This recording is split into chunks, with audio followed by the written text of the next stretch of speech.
Good evening, everyone, and welcome to another edition of Awake in the World. It is 5 p.m. on the 12th day of October in the year of, oh my God, 2021. Gratitude. It's not about you. Hello, hello, hello. So the point of this video was to give Kelly a chance to be here and participate, and I'm not sure where she is right now. Managed to lose her somewhere. I know she was down earlier, getting 20 minutes of exercise in on the Oculus Quest 2 headset, the VR headset, and it's been a fantastic tool to use for the physical element. And if it's like all things, right? I mean, there's nothing that's inherently bad. Okay, I mean that's all about our judgment. Everything just is. But we can honestly say that depending how we use things, there's going to be deleterious effects or positive and uplifting effects. Guess who just showed up? So hopefully she'll be online soon. And Louisa, I see you're here. Nice to see you.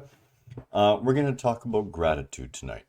And, sometimes if you take people and you throw them right down into the depths, they can feel like they're drowning. I've had a lot of people's eyes glaze over during conversation in my day. And I remember one time in particular, actually, I was sitting in a Tim Hortons in a booth and having a conversation with a professor that I know.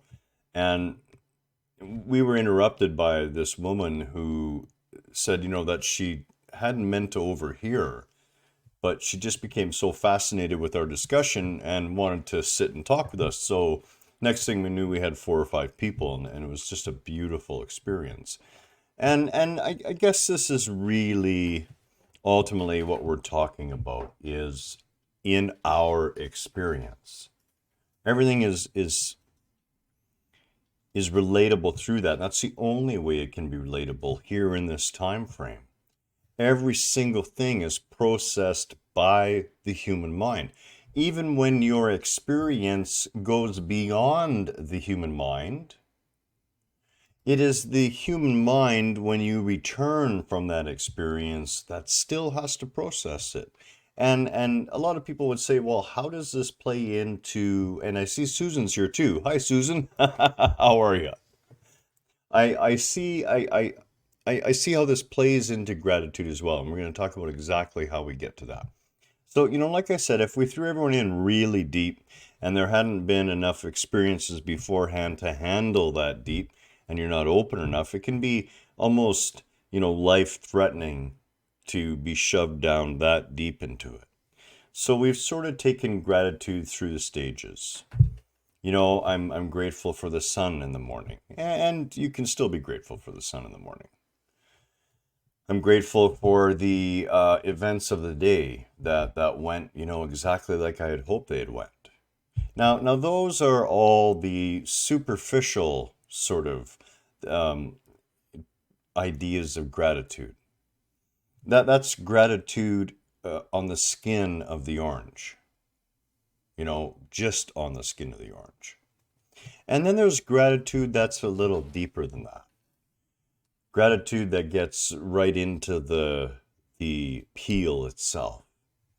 And this is the gratitude of I'm grateful for everything, every experience. But intentionally or unintentionally, we're still relating that to ourselves, which is a very natural thing. As I've said, everything that you go through has to be interpreted by the mind. Now, where this comes into a really important distinction, okay, and Kelly had asked me this in the earlier days, and she had said to me, how is it that, your two near death experiences mirror other people's, but not everyone has the same near-death experience. Everyone has a different near-death experience. So the details aren't all the same.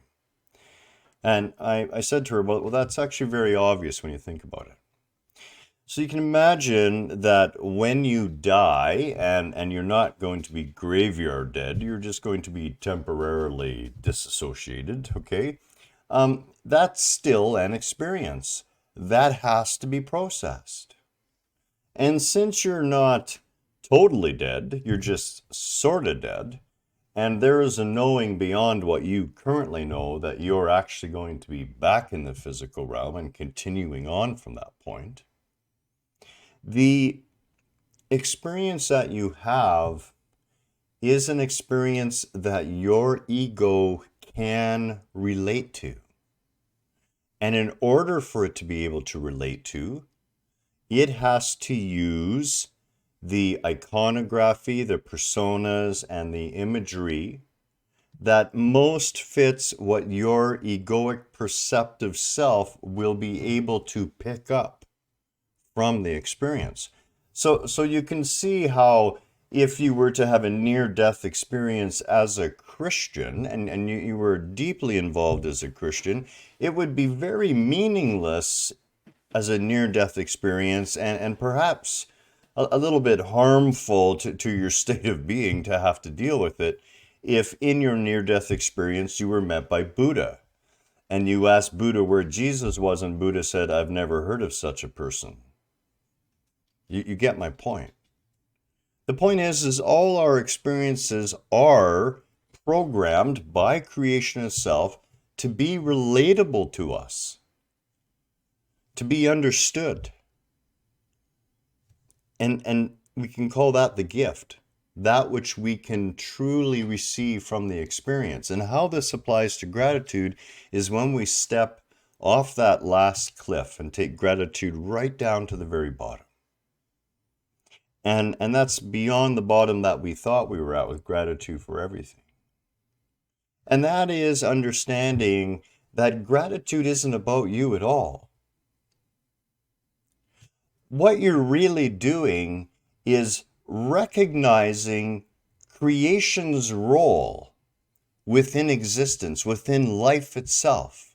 You're recognizing that divine presence in whatever form it's manifesting in, and its role in this physical realm, not only within your life, but within life itself.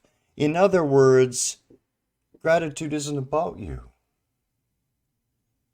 It's about gratitude for the giver. In other words, reminding us, refocusing us on that divine presence. Whether that is manifesting in a person who helps us out, or in the sunbeams that shine through the window, or the pounding rain that runs your car off into the road and into the ditch. It's gratitude for the giver. It's not about you. You may be aware of it. You may be part of the experience of it. But in that awareness comes a responsibility. And what do you think that responsibility is? You see, when you recognize gratitude, your gratitude isn't a noun.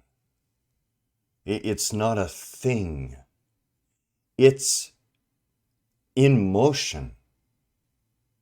Just as that divine creation is pouring out energy, but pouring out whatever it's pouring out, and that is being poured out into life itself, creating life itself, manifesting, holding up, filling life. And in your awareness of it, you're offered the opportunity to simply become another gateway, another floodgate through which all of that you're recognizing can flow through you, and you can point it like the barrel of a gun. You can point at someone who you know is in need.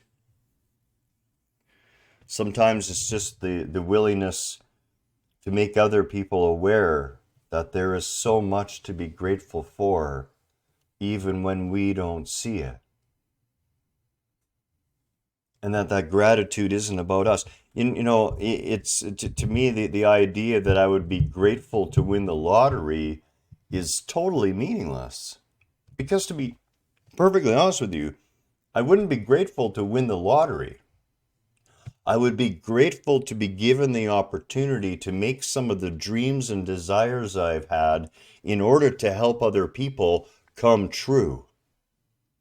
That actionable passing through of gratitude, that is the true depth of gratitude.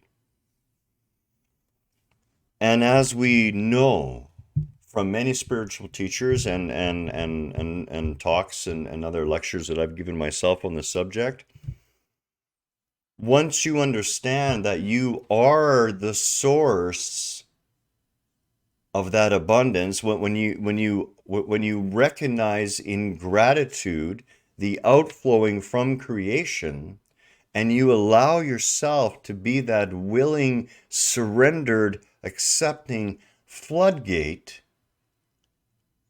you, of course, are fulfilled in that process. Filled to overflowing.